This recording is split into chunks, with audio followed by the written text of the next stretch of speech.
In this short video, I'm going to show you how to show social media icons on Wix Mobile. So if you take a look at my screen right here, you will see my mobile website, which looks just like this.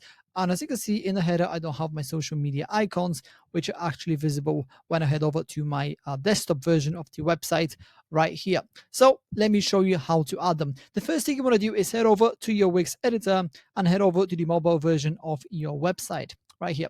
Then if you take a look on the left hand side of the screen, you'll see the side menu right here. I'm going to press on this first button right here that says add to mobile, and then head over down to social right here.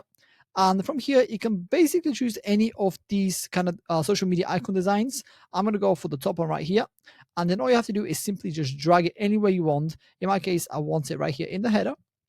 And then I'm just going to set the socials. So I'm going to delete a couple of them because I don't need these three. I just want to keep Instagram, Facebook, and TikTok, and I'll just position them right there. Of course, you can have these anywhere you want on the website. They don't need to be in the header.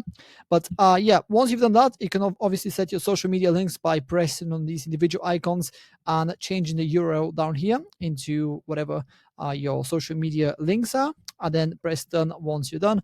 And if you go ahead and preview the website, you'll see that your social media icons are now available wherever you place them. And yeah, that's pretty much it. That's how to show social media icons on Wix Mobile. If you have any questions, please let me know down in the comments below, and I'll do my best to help you out.